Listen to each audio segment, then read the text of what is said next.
The text came at 11:47 in the morning. I was in the car, 40 minutes from the university, already in the dress I had set out the night before. The dark green one Daniel had told me looked nice on me years ago at a Christmas dinner I still think about when I want to feel something good. My phone buzzed on the passenger seat. I glanced at it at a red light. Don't bother coming. No one wants you there. I read it twice. Then the light turned green. I put the phone face down on the seat and drove. I drove for another 10 minutes before I pulled into a gas station parking lot and sat with my hands in my lap and looked at the dashboard and breathed the way you breathe when something hits a place in you that doesn't have words for what it's feeling. I picked up the phone. I read the message a third time. My son. My Daniel. 12 hours before the graduation ceremony I had been thinking about for years. The ceremony that was the end of something I had given everything to make possible had sent me 7 words and a period at the end like a closed door. I set the phone down. I looked at the green dress in the reflection of the car window. I straightened it.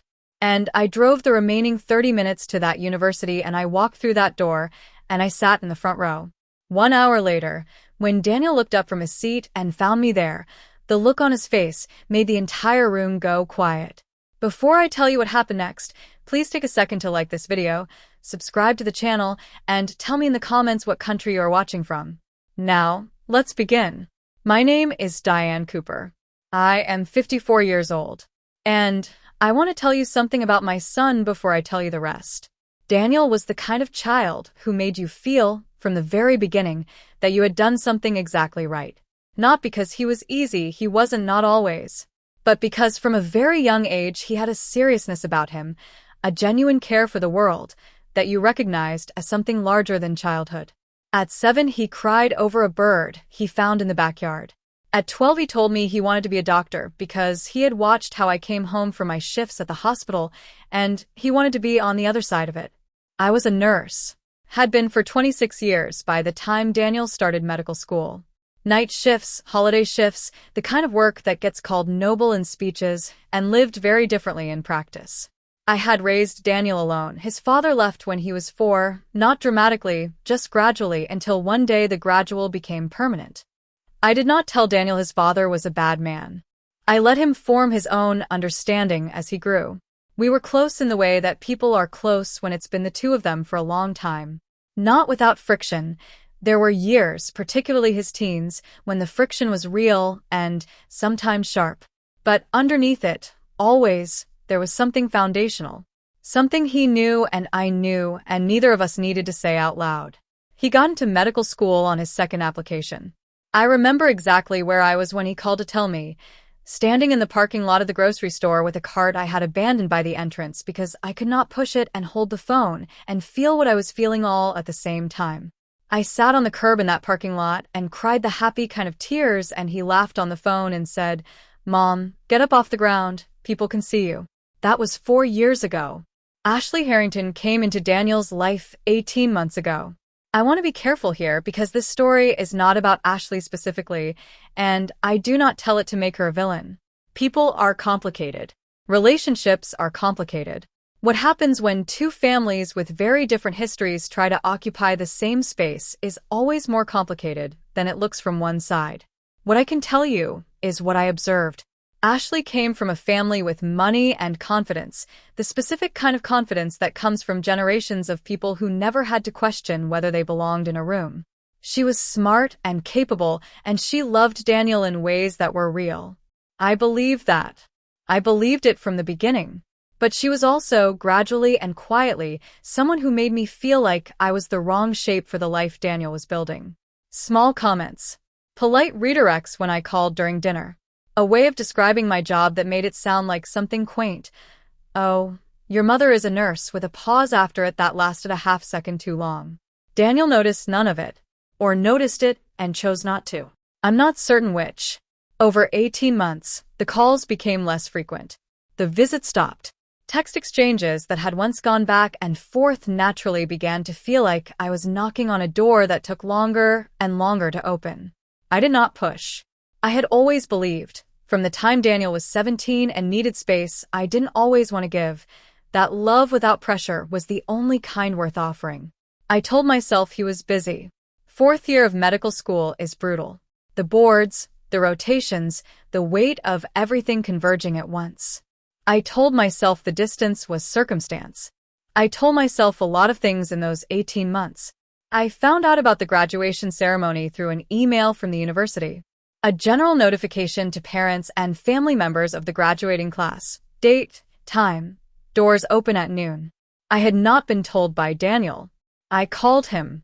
He was brief and distracted and said something about not being sure of the guest situation, that he would let me know. I said of course, and I hung up, and I set out the green dress that night anyway. For 3 weeks, I waited to hear from him. The morning of the ceremony, I got dressed, made coffee, and drove toward the university without confirmation because I had decided, somewhere in those 3 weeks, that I was not going to miss this day. That whatever was happening between us, whatever had built up over 18 months of gradual distance, it could be addressed afterward. But this day was not one I was willing to give up. 40 minutes from the university. 11:47. Don't bother coming. No one wants you there. I want to tell you honestly what those 7 words felt like. Not like a text message. Like a door closing on something I had been standing outside of for 18 months, finally loud enough that I could no longer pretend the distance was circumstance. I sat in that gas station parking lot, and I felt it fully, the particular grief of being told, by your own child, that your presence is unwanted. That the life he is walking into does not have a place that fits you. That the years and the night shifts and the curb in the parking lot, and the bird in the backyard, and every other thing that made us what we were had been quietly reclassified as something he was moving away from. I felt all of it. And then I straightened my dress. Because I had not driven 40 minutes to turn around. And because whatever Daniel was feeling or had been told or had decided in that moment, I knew something he seemed to have temporarily forgotten. I was his mother.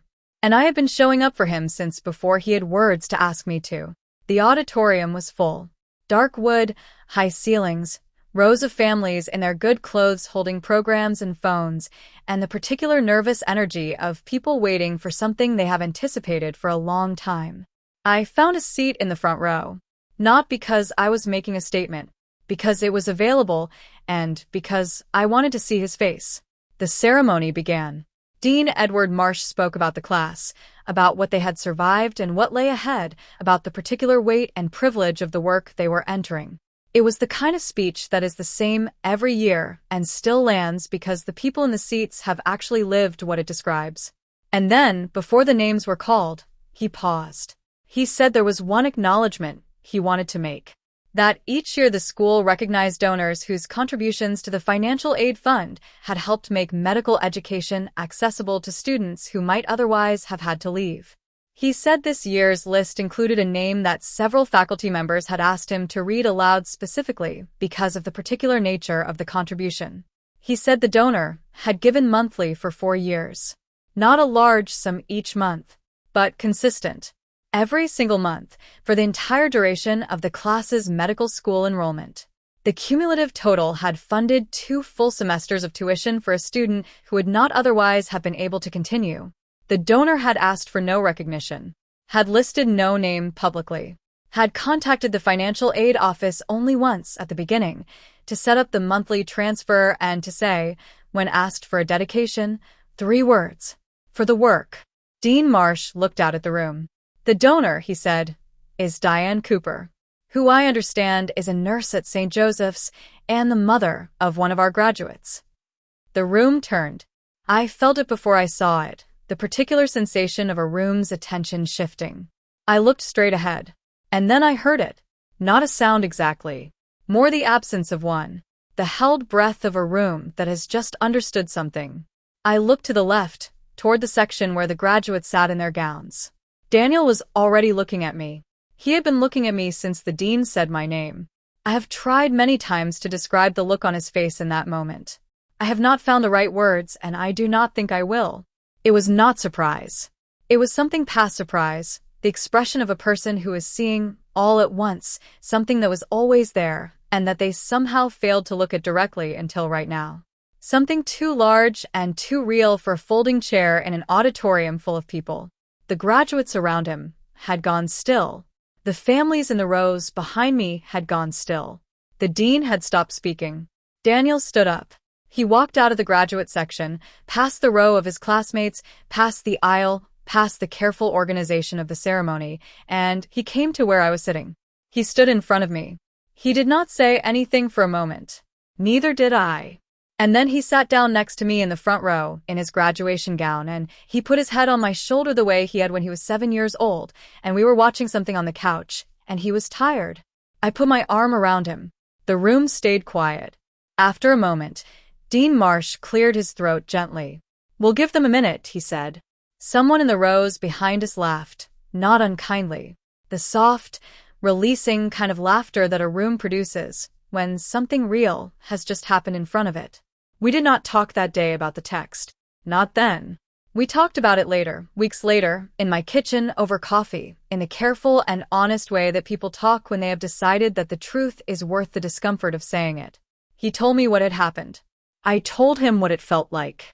He told me he was sorry in the direct way that good apologies are made, without qualification, without explanation used as cushion. I told him I knew. We have been finding our way back since then. Not to what we were. That particular version of us belongs to the years when it was just the two of us and the world was smaller. But to something that can hold who we both are now. Ashley and I have spoken twice. Carefully, honestly, with the particular effort of two people who love the same person and have decided that matters more than being right. It is not simple. It was never going to be simple. People ask me sometimes why I walked through that door after that text. Here is the only answer I have. Because love that requires perfect conditions is not really love. It is comfort. And comfort and love are not the same thing, even though they often occupy the same space. I had not driven 40 minutes in a green dress to be told what I was worth by 7 words on a phone screen. I had driven 40 minutes because my son was crossing a threshold he had worked 4 years to reach, and I had spent 26 years of night shifts to help make possible, and I was not going to let distance, his or mine, make me smaller than what that day deserved. He sent me a text that said no one wanted me there. But he stood up in front of a room full of people and sat down next to his mother.